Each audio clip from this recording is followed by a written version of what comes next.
Olá, seja bem-vinda, seja bem-vindo à TV Bunkyo, o espaço reservado para quem vive a cultura pop japonesa. Eu sou a Roberta Tiepo. Eu sou o Ricardo San e este programa é uma produção da Sociedade Brasileira de Cultura Japonesa e de Assistência Social, Bunkyo, com apoio principal da Sakura Alimentos. E o programa de hoje explora um pouco da cultura pop japonesa. Eu digo apenas um pouco, porque do esporte aos brinquedos, o Japão se faz presente em nossas vidas, que às vezes a gente nem se dá conta.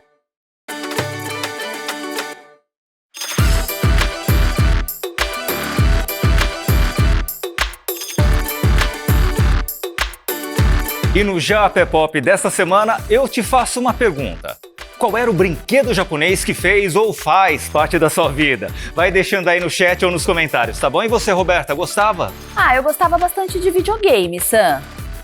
O japonês popular de hoje não é uma pessoa, nem tampouco único, né? Com certeza foram objetos de desejo de muita gente. Eu tô falando dos videogames.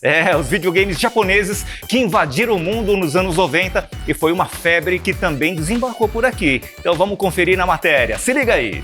Os videogames de console, que são esses que a gente liga na TV com um ou mais controles. Embora estejam intimamente ligados à cultura japonesa, não foi inventado por um japonês não, e sim por Ralph Baer, um engenheiro alemão naturalizado americano que em 1966 pensava em criar algo que pudesse interagir com o aparelho televisor.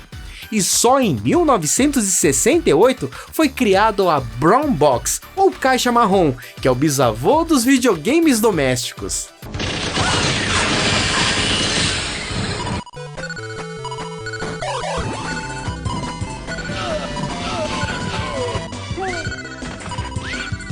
Por volta do início dos anos 70, surgiram várias empresas desenvolvedoras de jogos no Japão, como a Konami, Capcom, Namco, SNK, Sega, Nintendo, entre outras. Até a saudosa Taito das máquinas de fliperama é japonesa. Aliás, eita tempinho bom dos fliperamas, hein? 1983, eu voltando da escola, parei em frente a um fliperama, a máquina Donkey Kong. Eu olhei ele pulando, e os trilhos descendo assim, eu fiquei... Nossa, que é isso?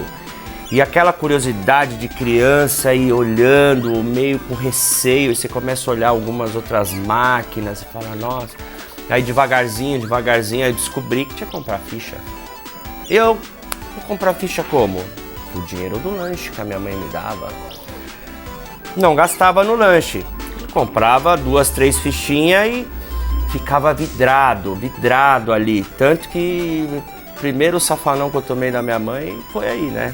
Tá jogando, ela deu tapa, o corpo foi, mas a mão ficou, né? Jogando. Tomei outro tapa, saí correndo em 83. Depois de 83, me segura. Fliperama, shopping, rua, todos os fliperama eu conhecia.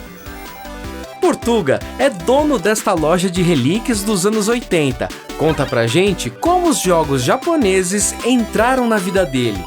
Eu tenho um amigo meu, Douglas, e o pai dele viajava muito pra fora. Um dia ele veio correndo e falou, meu pai trouxe um videogame que você não sabe. O boneco come, um cogumelo ele cresce. Eu falei, como assim? Vamos lá. Cheguei lá, o Nintendinho, caixote. Mario 3, fiquei olhando aqui e falei, nossa, que legal, olha as cores, ele cresce, cara, olha os bichinhos. Ele solta uns foguinhos. Aquilo foi assim uma descoberta, porque você vinha de uma geração Atari, Telejogo, Odyssey, de repente você tem um console na sua frente, era uma super geração, só tinha no Japão. E quem tinha aqui era o pai que trazia, os filhos de orientais que iam viajar, traziam no Japão, porque nos anos 80 eles traziam muito Game Watch, né? Que eram os games portáteis, né? Estima-se que bilhões de consoles tenham sido comercializados no mundo e dentre eles, em sua grande maioria, estavam os consoles japoneses. Só o PlayStation 2 vendeu mais de 158 milhões de unidades, sendo o videogame mais vendido da história. Gabriel teve sua primeira experiência ainda criança com o PlayStation 2 e já adorava o presente dado pela sua mãe, na época em que usávamos discos para rodar os jogos. O tempo passou, ele cresceu e seus consoles foram evoluindo. Ele nos conta qual a diferença de jogar num console de última geração. Nossa, é gigantesca. É gráfico, os personagens falam, tem dublagem, tem uma gameplay melhor, tem jogos melhores, na minha opinião, né? E tem várias outras coisas que conseguem ser melhor assim, né? Mas o questão de diferença assim, o PlayStation 2 é mais nostálgico, principalmente para quem tem mais de 30 ou 20 anos. Não são só os gráficos fantásticos e cenários hiperrealistas que conquistaram esse jovem. Existem pequenos detalhes que, para ele, fazem a diferença. Principalmente que todos os jogos da Sony, que são meio que produzidos pela Sony, vêm com dublagem já, então é algo muito bom assim, porque na época do PlayStation 2 mal vinha jogo legendado em português, na real acho que nem tinha, né? E agora no PlayStation 5, além de vir legendado em português, vem dublado e vem com acessibilidade tanto para quem é surdo, quanto para quem é cego, quanto para quem é... E também vai lançar um controle para quem não tem muita coordenação motora, para pessoas paralíticas, muita coisa. Questão de inclusão social também, como pessoas LGBT, pessoas negras, tudo que a Sony dá para implementar, ela coloca.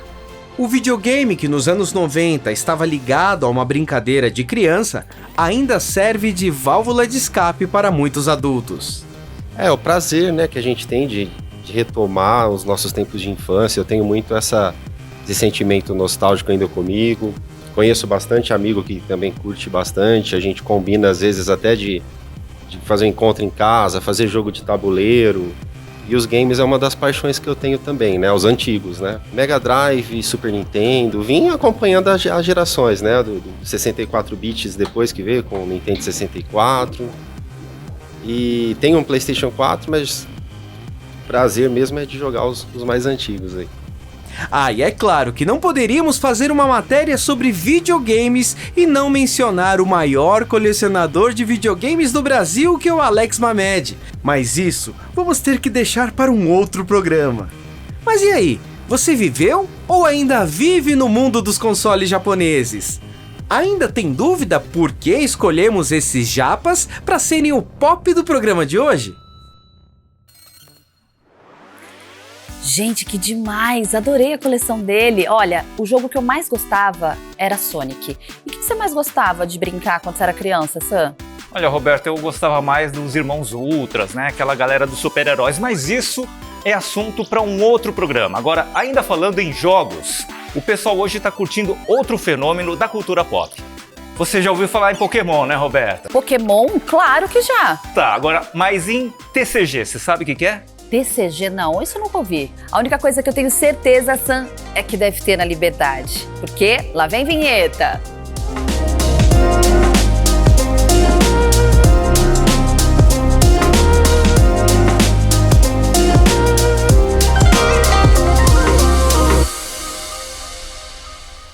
A Liberdade é fonte inesgotável de produtos e serviços ligados ao Japão. Explorando cada cantinho daqui, descobrimos sempre uma novidade.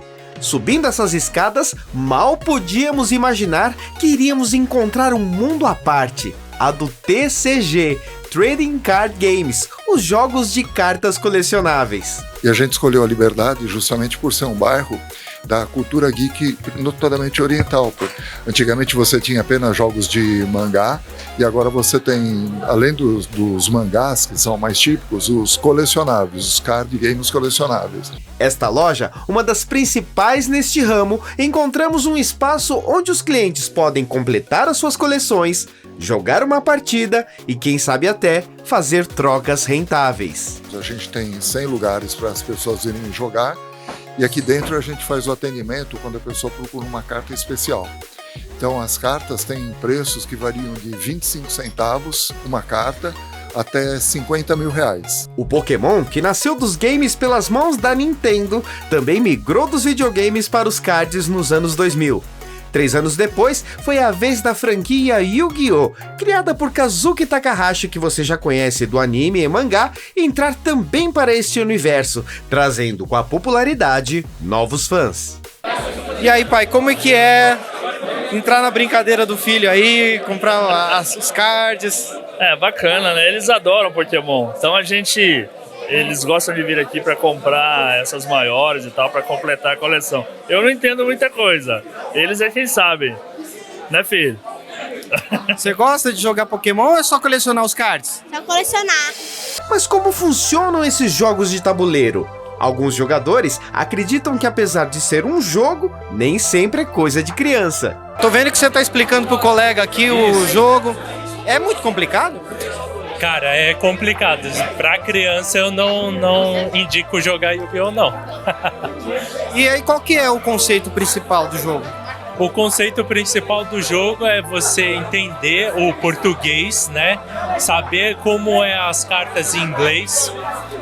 Tem as correntes dentro do jogo, então você tem que zerar os pontos de vida do adversário. Existem todas as regras, para cada jogo existe uma regra específica, mas são jogos interativos. Então, com o deck, normalmente composto por 60 cartas, que você monta o teu deck, você tem uma estratégia e a minha estratégia tem que ser mais eficaz contra as cartas que você tem. Então, é um jogo bastante interessante, ele já está no mercado há quase 30 anos e a cada dia mais ele tem encontrado novos entusiastas do jogo. Por mesmo que você tenha as mesmas cartas, cada partida é um jogo diferente. Tem jogabilidades diferentes, estratégias diferentes. Cada deck é diferente do outro. Aí você tem que batalhar com aquele deck e ganhar. Tô vendo que você tá com a calculadora ligada aí, tem que ficar fazendo conta também? Como é que é isso? Isso aqui são os pontos de vida do meu adversário, né? Aí, como normalmente tem programa para fazer esse cálculo, mas no Yu-Gi-Oh! Os dois começam com 8.000, então eu uso a calculadora para fazer o cálculo dos pontos de vida de cada um, entendeu? Aí tem que zerar esses pontos de vida para você ganhar. É um jogo que depende de inteligência e, como qualquer jogo, de um pouco de sorte, porque às vezes você pode ter uma carta muito boa, mas ela é a última a ser retirada, então já não adiantaria mais. Conta um pouquinho pra gente como é que é jogar aqui. Cara, é bem bacana. Tipo, uma semana exaustiva no trabalho e vem aqui pra descansar. Ah, é muito divertido. Todo sábado aqui eu deixo de estar com a mulher pra vir jogar. Mas o objetivo fundamental de qualquer jogo é a diversão, for fun, entendeu? Existem campeonatos, são jogos que não têm aposta, nem é permitido, nem indicado nada. Realmente é sempre por pura diversão. O Igor, que trabalha aqui, inclusive, é juiz internacional de partidas oficiais de Pokémon. Eu comecei jogando um jogo de videogame mesmo, e aí quando eu tava na faculdade, ali meados de 2013, eu comecei a ter um pouco mais de contato com as cartas físicas. Eu já tinha até um pouquinho de cartas que eu tinha conseguido de outros membros da família, mas foi na faculdade mesmo que eu comecei a jogar. E aí, de repente, quando eu menos percebi, eu já tava jogando em loja, já tava correndo atrás de tirar a certificação de juiz de Pokémon. E quando eu menos percebi também, já tava trabalhando em lojas de card game, já apitando torneios e por aí vai. Tamo aí até hoje. Apesar do Pokémon ser um jogo extremamente divertido, o que eu tenho como mais divertido é conhecer toda essa comunidade, né? É muita gente do mundo todo, eu já conheci gente que veio do Japão, gente que já veio da África do Sul, gente da Europa, gente dos Estados Unidos, então nem se fala, muita gente. Conhecer todo esse tipo de pessoas diferentes, né, do mundo todo, agregar todas essas culturas com um hobby em comum, né, pra mim é o que é mais divertido, o que eu acho mais, assim, fora do comum, assim, no Pokémon. Deu pra perceber que cartas colecionáveis vão muito além de jogos de tabuleiro ou passatempo e se tornou um negócio rentável, que segue até uma cotação internacional. Neste site, consultado pelos revendedores, pode-se avaliar a cotação da carta em tempo real. O preço médio de uma carta é R$4, R$5, mas você pode ter cartas assim, tanto de Magic como do Yu-Gi-Oh!, como do Pokémon, chegam até valores bastante altos. E no exterior existem casos de cartas de Pokémon que alcançam cifras milionárias realmente, assim, acima de $1 milhão. Existem também investidores Então é uma coisa que ao mesmo tempo você tem uma criança comprando por 5, 10 reais, ele sai com uma coleção completa quase de cartas de Pokémon, comprando as cartas mais baratas, ele pode comprar com 10 reais, ele pode comprar 20, 30 cartas, como existem investidores que realmente ficam atrás de cartas que desempenham ao longo do tempo uma margem de lucro maior do que o próprio dólar. E aí, o que você achou do TCG? Vai começar a colecionar? Ou que tal começar a investir? Viu só, Roberta? A resposta era Trading Card Game. Aproveita que a gente está aqui na Liberdade e já compra uns cards para o seu sobrinho. O que você acha? É verdade, Sam. Olha, o que eu não imaginava era que existiam cards tão raros assim que pudessem valer tanto. Já pensou, Sam, se eu compro um pacotinho e vem um card especial que vale um dinheirão? Ai, pois é, aí você me impressa, né, Roberto? Bom, apresentamos a cidade de Suzano, que tem ao longo de sua história muitas influências dos primeiros imigrantes japoneses na região. Só para você ter uma ideia, Sam, hoje Suzano conta com aproximadamente 16 mil japoneses e descendentes. E é cidade irmã da província de Komatsu, no Japão. Vamos conferir na reportagem.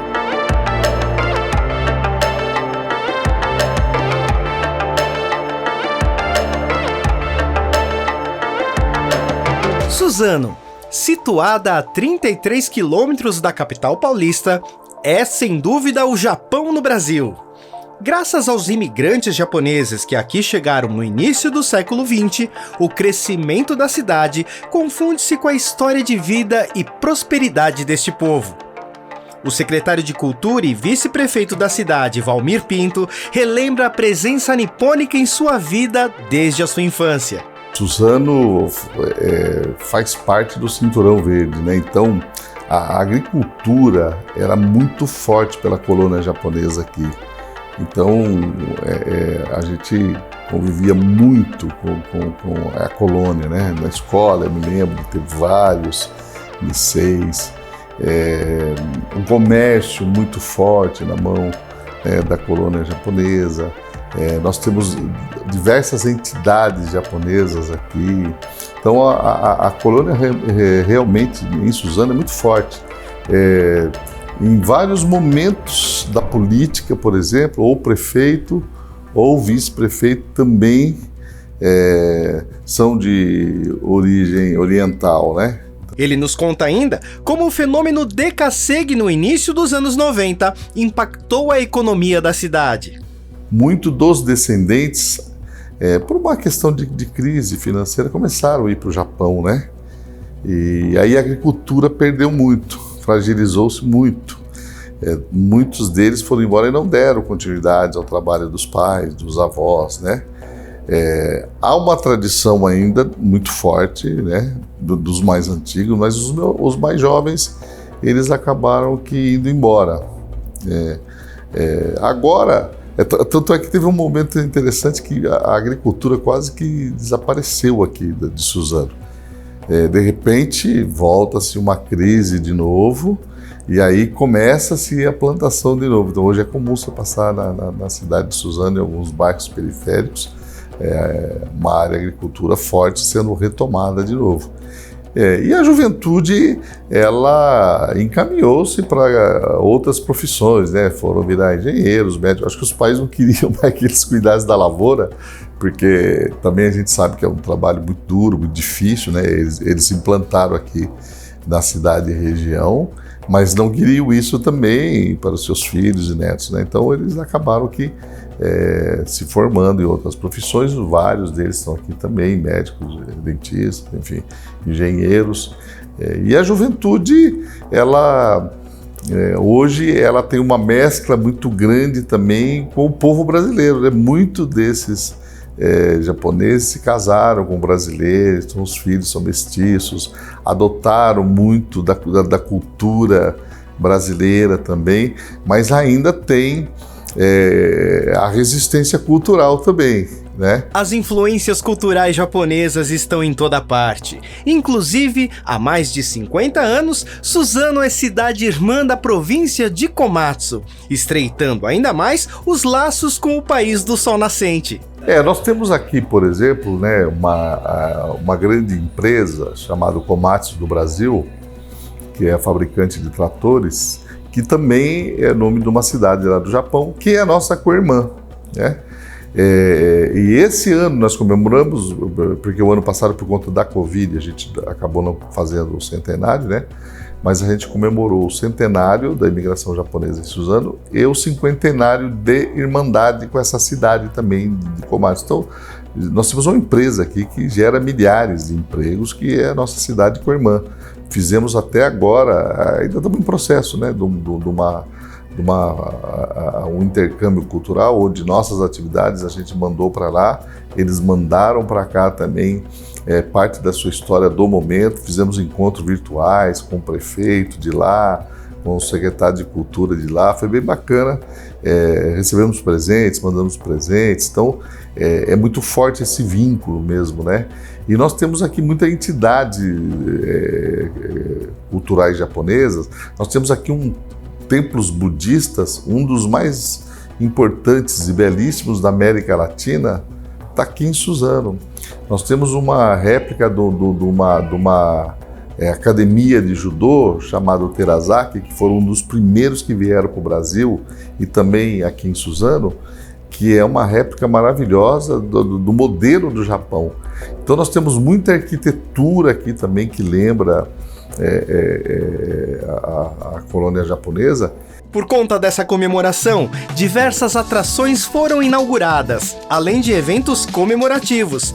Dentre eles, a primeira edição do Suzanime, um evento de cultura pop japonesa voltado ao público jovem.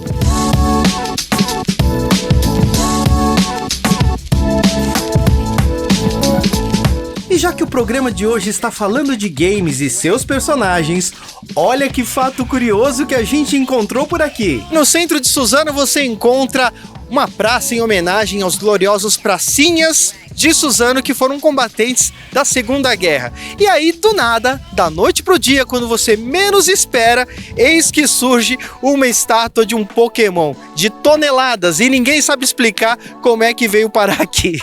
As aparições começaram em 2018.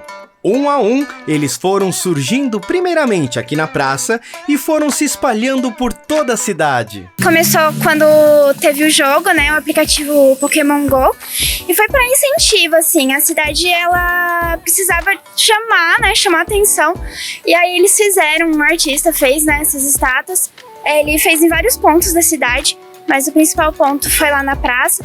Foi bem bacana, porque lá era o ponto mesmo que a gente podia pegar mais pokébolas, onde também podia surgir um Pokémon raro, e lá aconteciam os eventos também.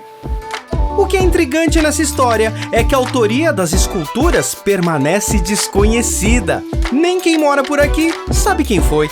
Deixa eu perguntar uma coisa, você sabe dessa história que tem umas estátuas de Pokémon espalhadas aqui na cidade? Sim, sim. Aqui nessa praça, né? Como é que surgiu isso aí, você sabe? Não sei. Não faço nem ideia. Eu tô procurando saber quem é. Ah, não sei. Eu não sei. A pessoa eu não sei, não. Deve ser um artista plástico, né? Deve ser, com certeza deve ser, né? Pra fazer uma obra dessa aí deve ser artista plástico, né? E vem gente aqui visitar? A molecada vem bastante. Bom, o pessoal grande vem, a família.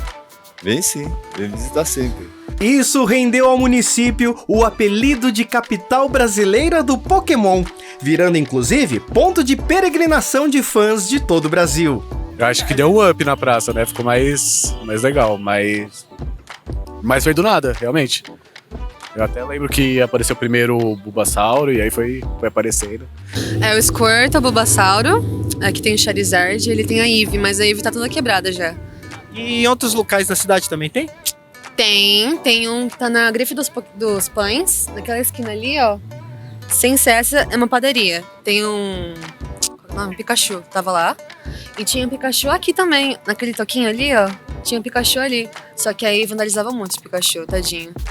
O Squirtle também, ele via com óculos escuro, você lembra? Tinha um óculos assim no Squirtle. Só que aí vandalizaram tudo, aí tiraram já.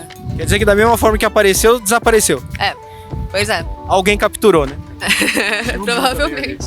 O Pokémon... Hoje nós temos duas versões já, né? Já tem uma que virou folclore, que ela surge de repente, ninguém sabe quem pôs, colocam de madrugada. E fica aquele mistério que a gente também acaba adotando esse mistério, porque culturalmente ficou interessante. Então as crianças vão lá tirar fotos, os pais trazem aí os filhos, virou uma febre. Por fim, a única coisa que se sabe é que depois que foram instaladas câmeras de segurança pela cidade, nunca mais foi visto nenhum novo Pokémon pela cidade. Enfim, artista anônimo, a gente tá esperando novos Pokémons. Traz aí pra gente.